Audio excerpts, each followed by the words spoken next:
Before we jump in today's video, I just want to remind everybody that I'm not a financial advisor. So this video is for educational and entertainment purposes only and should not be taken as financial, investment, or trading advice. All investments involve risk, and you should do your own research or consult with a licensed financial professional before making any investment decisions. Just remember, past performance is not indicative of future results. Hey everyone, it's Paul here on my channel, Better Call Paul, and today I'm very excited. It's a little bit late, but better late than never. This is my December 2025 monthly review, and also it's the 2025 sort of like year in review because this is the last month of the year. So these are my final numbers for the entire year of 2025. So I'm going to go through a variety of different things. I put together a little table of contents just so you can see what the agenda is going to be. And then we're going to jump right into it. Usually these videos last about a half an hour. I don't want to take too much of your time, so we will get right into it. Before we do get into the video, just remember, guys, I'm not a financial advisor.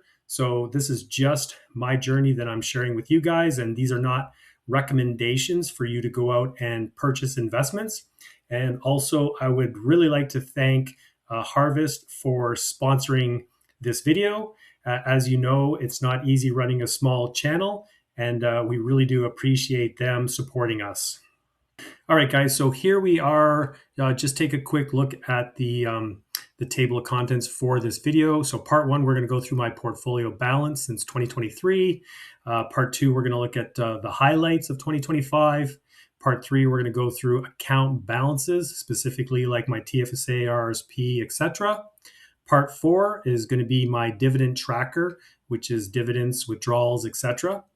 Part five is my buy and sell transactions for the month of December. Part six is all 35 holdings. Part seven will be my margin account update.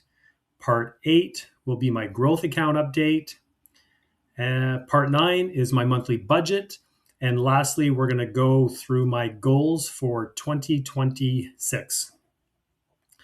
All right, so let's start with the portfolio balance. This is as of December 31st, 2025. I feel like this is really important for me to track because I want to show that even though I have an income portfolio that uses a lot of covered call ETFs, the balance is still growing over time. Okay, so I first started tracking this balance back in 2023. My portfolio balance ended that year at $275,585, and I had distributions of $35,365. In 2024, it was a really good year, so it jumped up to $371,432, which was an increase of $95,847. So that was a percentage increase of just under 35%. And my distributions nearly doubled to 65,792. So for this year, 2025, I ended the year at $386,467. Not as high as I would have liked it to be, but we had that crypto chill in November and December that brought my portfolio down quite a bit.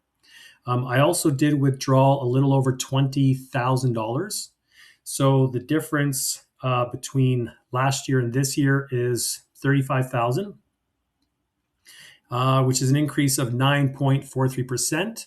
And my distributions went up to $112,714. All right, so here are the highlights for 2025. So I started the year with 370,679. I think January 2nd was the first trading day. So the low balance for the year was April 8th, when my portfolio dropped by 21% to 292,694. Now the high balance for the year was in October. On the 27th, my portfolio reached 447,273, which was up 20% from the beginning of the year.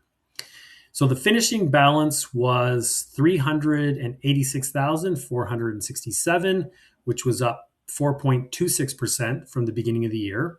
But if you add in the withdrawals, so the 20,000 that I pulled out of this portfolio, it brings the total up to $406,467, which is an increase of 9.65%. Not quite as high as I would like it to be, but still good enough. All right, so account balances. I simplified this from last month. I put these together instead of having RBC and Wealthsimple separate. So this is just my TFSA now. Finished the year with $206,524. Now I get a lot of people messaging me and asking me, how do I have two tax-free savings account, right? One with RBC and one with Wealthsimple. And the answer is you can have, as far as I know, as many tax-free savings account as you want, as long as you don't over contribute, right? So you can't put $7,000 in one account, put another 7,000 in the other, and think that you're, contributing within the limits, right? You could put a total of 7,000, right? So if you put 5 in one account and 2 in the other, then you're still within your contribution limit for that year.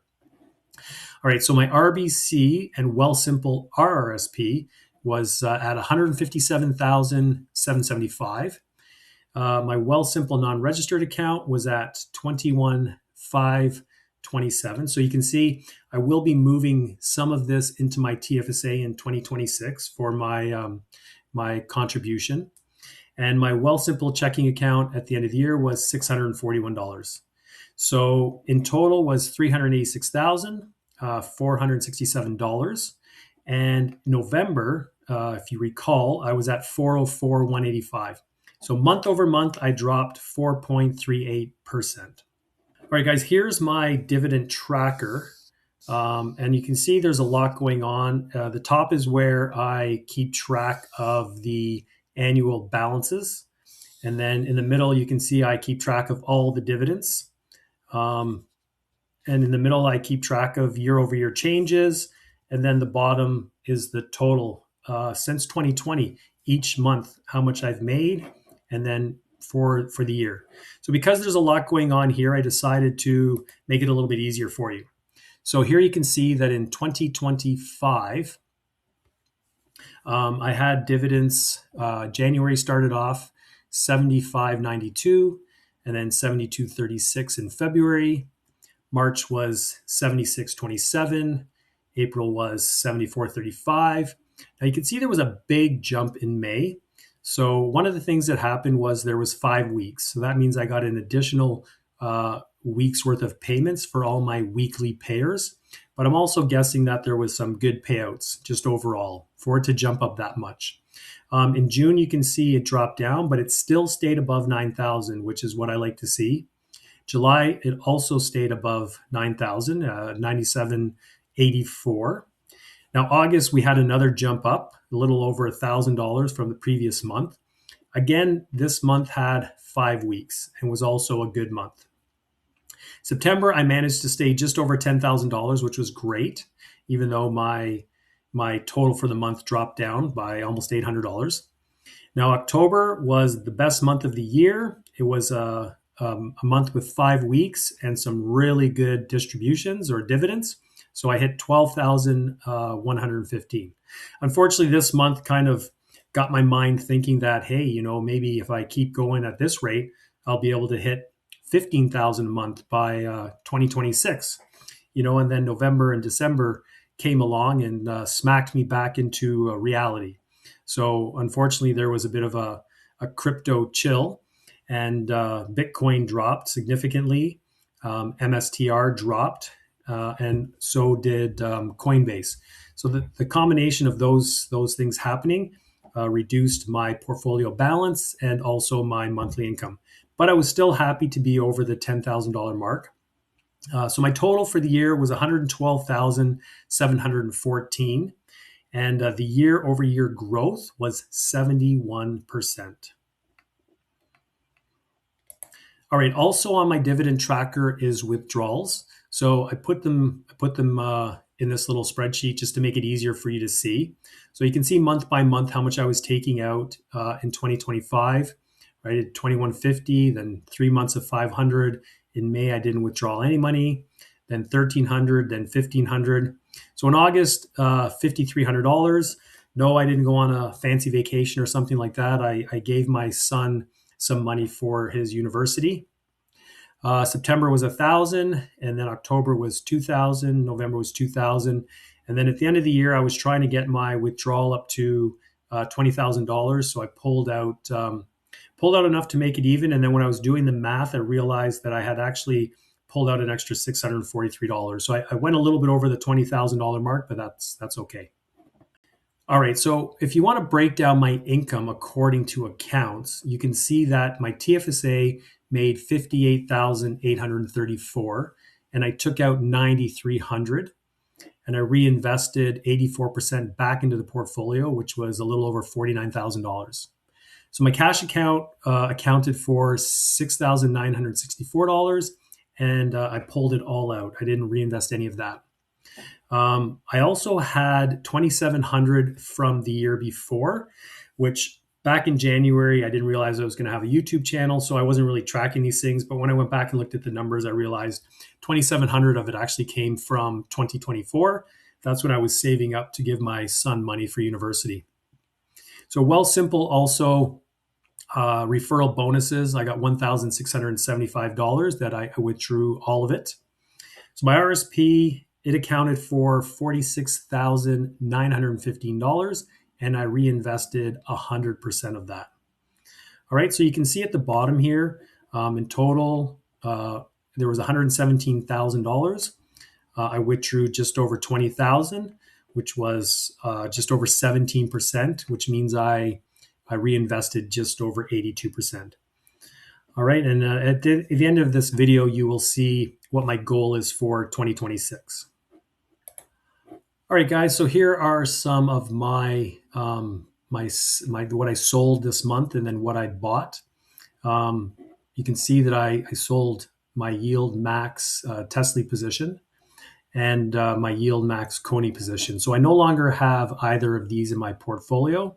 As I've mentioned in a few videos, I want to reduce my exposure to single stock ETFs, and specifically, I want to reduce my exposure to Yield Max. So what did I do instead with my dividends and distributions over the course of December? I put 3,500 into Canny, about 142 shares. I bought 73 shares of TDAC, added another 26 shares of ENCL. I bought another 55 shares of Utes.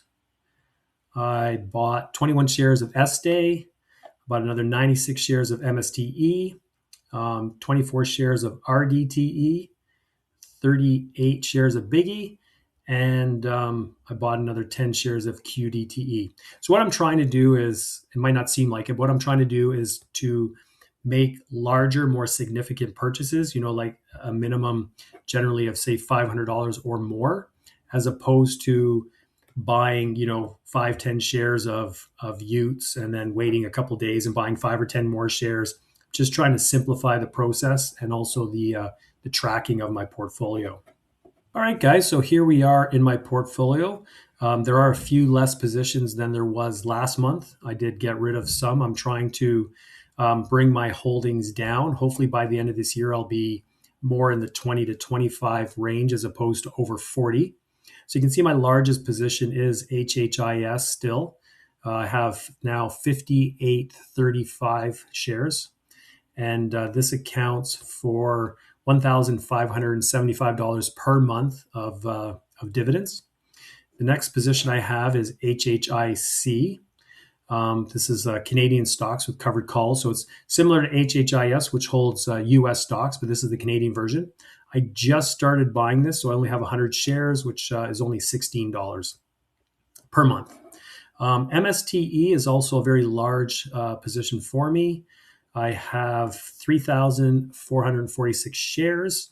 Now this ETF holds MSTR, of course, with leverage.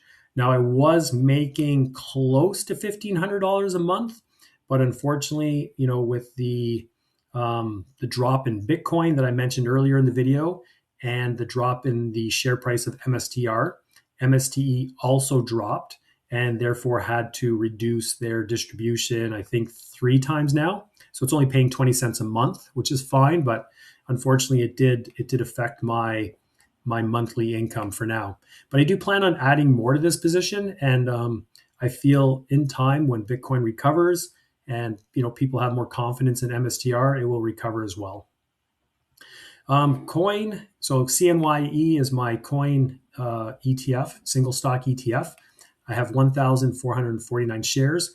I used to have a lot more shares, but I actually sold when it was almost at all-time highs.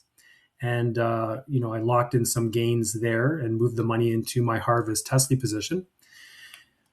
So right now it is paying me $507 a month. It has reduced its distribution as well. Finally dropped from 40 cents to 35. All right, so the next one is my Tesla position. This is not Yield Max. This is from Harvest. I currently have 1,875 shares. I'm considering buying a little bit more because there's been a pullback recently with Tesla. But otherwise, the share price has been pretty consistent recently. So I'm making $468 with this one. Another shining star in my portfolio here, PLTE. I wish I had more shares. I did sell some for a profit.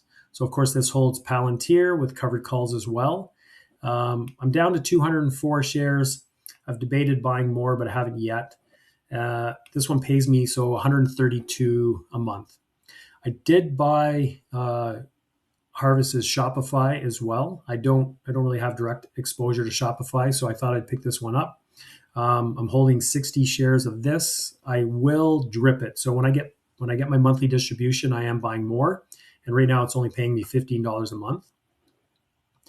I also bought RDDY just after it launched because the price dropped so low. I thought it was worth picking up. And I was able to snag 125 shares at $9.54. So right now it's a little over $11 a share. So this has been a good one, and it pays 35 cents a month, which is amazing. So I'm getting $43.75, which is pretty good for a very small position. Now I wanted to compare 9 Points Shopify single stock ETF with Harvest's. So I bought an equal amount of SHHI, and I will put this on drip as well. And probably sometime by the end of this month, I'll do another video just to see how the two of them are competing against one another. So I have 87 shares of this, and pays me 20. It was paying $20.88, but I believe they have reduced their distribution. All right, ENCL. This one has been my favorite for energy in a while now. It's the Global X Canadian oil and gas covered call ETF with some leverage. So I currently have 1,297 shares. My average price is a little bit high because it's come down quite a bit recently. So I put this one on drip as well. When I get my dividends this week, I will reinvest them. But it is paying a really nice $337. So I've made quite a bit of money from ENCL. From Evolve, I have Utes, which is their 22 Canadian utilities with covered calls and leverage. I am a big fan of leverage. Not everybody is, but I am. So I'm happy that there's so many products available that have leverage. I currently have 2,400 shares of Utes, and it's paying me $331. So this is another one. It's down a little bit right now in share price, but the distribution is amazing. So I just keep collecting the dividends every month. All right, so Evolve came out with their HHIS, I guess, alternative, which is Biggie. It holds 10 U.S. stocks with covered calls, but they decided to go for 33% leverage. So while I bought 1,038 of these, I don't know if I'm going to add any more to this position because I'm already pretty tech heavy in my portfolio, but it pays a really nice 648. I think this is monthly, although it does pay semi-monthly. Canny from Evolve as well. I guess it's their Harvest version of HHIC. So they're competing with Harvest with these two, and they decided to go again with 33% leverage. I currently have 635 shares. I am growing this position, and right now it's paying me $266 a month. But again, it pays half of this every 2 weeks or twice a month, not every 2 weeks. So we have one of the OGs, which is HYLD from Hamilton. This is their S&P 500 like index fund with covered calls and plus 25% leverage. So I currently have 1,000 shares. I did sell some of these to buy something else. I can't remember if it was HHIS or Big E, but I sold some of these, and right now the price is just under $15 a share. I will definitely buy more HYLD when the market crashes. When this gets back down around 12, $13 a share, I would like to buy a lot more. And it's currently paying 153 a month. All right, so I have the three day max series from Hamilton, right? So I got Q day, S day, and C day. Of course, one of them is US tech stocks. The other one is US dividend stocks. And then we have North American equities. All right, so these three, I have 210 of Q day, 231 of S day, and 25 of C day. Let's see here. Right now, it makes up 84, 83, and just $9. Again, these pay bi-monthly, right? Bi-monthly. So you got to divide these in two. All right. So now from Purpose, I have two positions from Purpose. I have ETHY and YTSL. So ETHY is one of my Ether exposure covered calls. And I'm currently at 1,650 shares. Now my average price is $327. I had to buy a lot more shares to get it down to this price. And as you know, Ether's up and down. So sometimes I'm in the green, sometimes I'm in the red, but I don't worry about it too much. I just keep collecting the dividend, and I might buy another 50 shares this month just to try to bring my price down a little bit more. So it's paying me $78 at the beginning of the month. Can't complain about it. YTSL, this has been great. I'm up quite a bit on this position. You can see my average price is $18.94, and it's currently around $24, $25 a share. Has a great distribution, and pays me $780 a month. So that's it for my Canadian listed ETFs. Now we can go into my US ones. So from Rex Shares, I have AIPI, which I have 200 shares, and it's currently paying me $338. I still have 30 shares of Misty. I'm trying to recoup what I put into it, and then I might sell it. It's currently, it fluctuates, but right now it's about $89 a month. I still have 200 shares of YMAG. This one, it's doing a little better than YMAX, but I'm not sure. I'm not sure about YMAG or YMAX, whether or not I will continue to hold on to these. I have 1,000 shares of YMAX. Of course, I kept building and building and building to get my share price down, my average cost down, and and it just kept going lower and lower. So I also have Alti. I do not have 1,600 shares. This would be now would be 160 shares because they did the 10-for-1 split. So I'm going to have to fix that in my spreadsheet. Tell you, there's a lot of work going into these spreadsheets, and it's easy to miss something. So it looks like that's what I missed this time. WPay, I was really excited to buy WPay. I started picking it up when it was, just so you know, these costs here, I've converted them all to Canadian, right? So the whole spreadsheet's in Canadian. But I started picking up WPay. I think it was about $53 a share, and it went down. Now it's about $42 US. So I'm not too happy with that.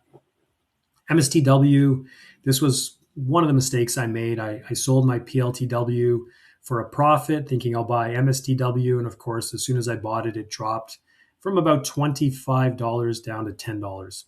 But anyways, I'll just keep collecting the dividends for now. I only have 50 shares. I might double up to 100 shares, but we'll see. Right now, I'm really focusing on my foundational stocks or ETFs.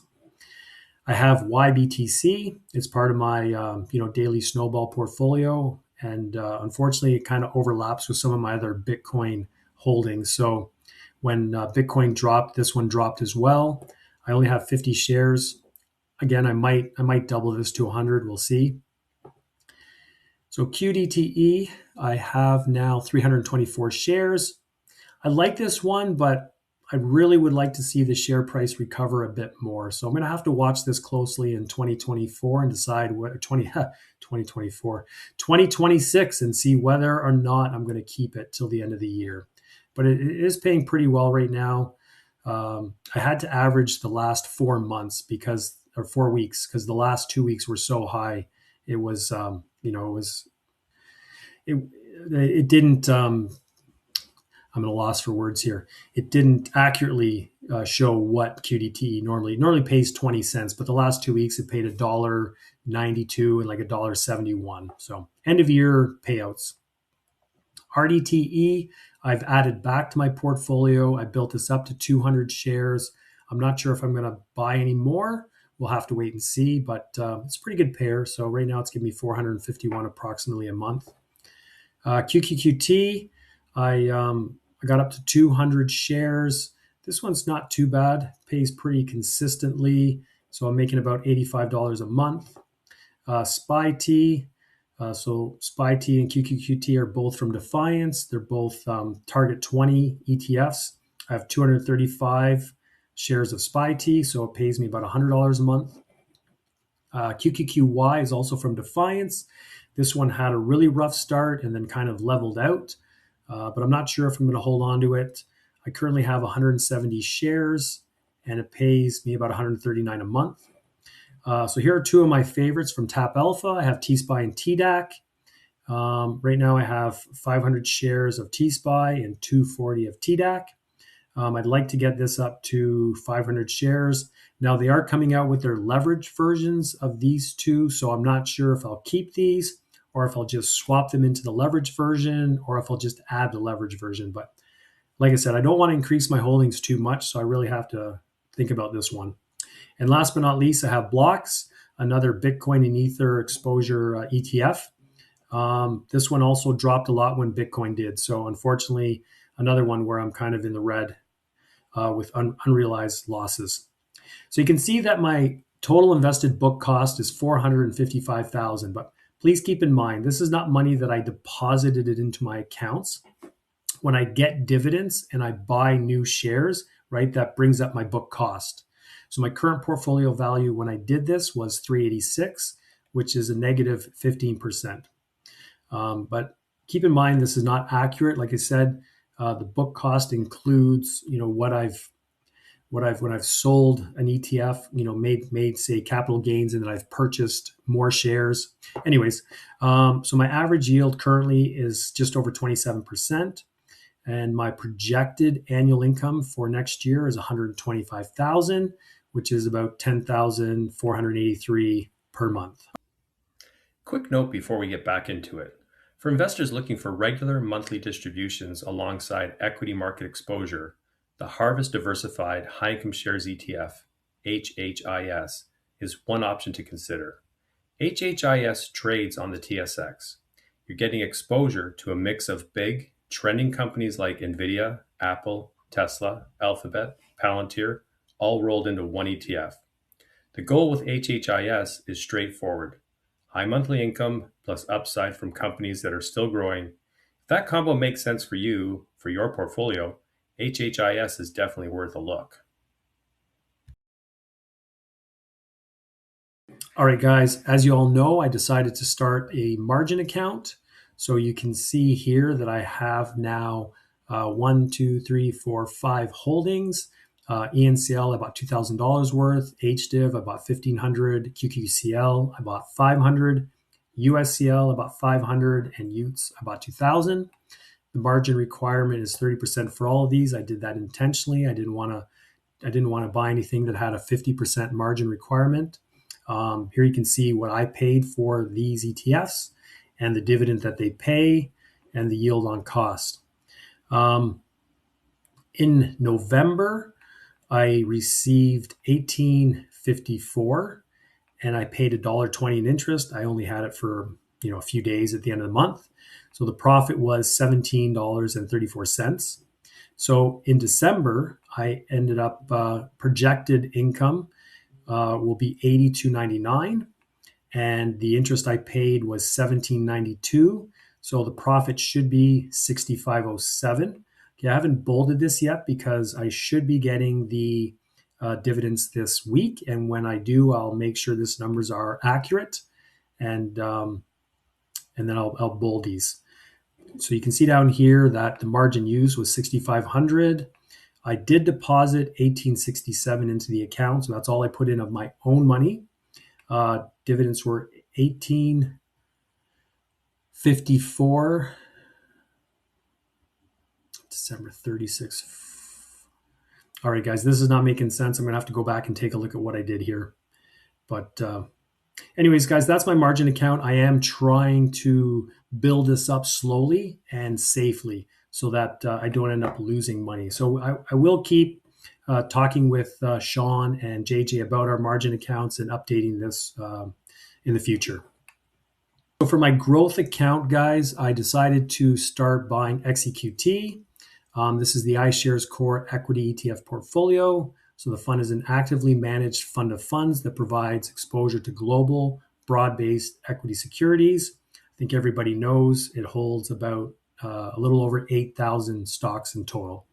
So initially, I put in $250. That was November 10th. And then weekly buys, we're buying $50 a week. So in total, I bought an extra $350 worth. So in total, my book cost now is $600. I have 15.0699 shares, and the current value is $615.30. So I'm up 2.55%. And we are planning on increasing our contribution. We're going to do $50 twice a week. All right, guys, just quickly, I'm going to go over my budget. I keep track of my fixed expenses, mortgage insurance, car insurance, cell phone, life insurance, bank fees, gym fees. For anybody who's curious, my mortgage is very low. I've owned property since I was 23 years old, and so I don't have a very large mortgage, and I've stretched it out so that I'll probably never actually pay it off. The plan is to sell the house and downsize eventually, and that will eliminate the mortgage. I keep track of my gas, my 407 bill. Miscellaneous is my credit card. I did spend an extra $1,600 this month, which is not in here. I meant to add a line for Christmas, but between my four kids, I gave them another $1,600 in cash. That's not accounted in my credit card bill, of course. So I will change this so the December total will have another $1,600 added onto it. All right, guys, we're down to the very last slide here. My goals for 2026. Thank you for everybody who's lasted this long. I hope I haven't bored you all too much. But my number one goal, or my first goal for 2026, is to decrease the number of holdings in my portfolio. So I think for myself personally, it's going to be more manageable, more efficient to have less holdings in my portfolio. So I'm trying to eliminate any ETF that is underperforming or maybe duplicate of something else, and just make it easier for me to manage my portfolio, track my dividends, and make better decisions moving forward.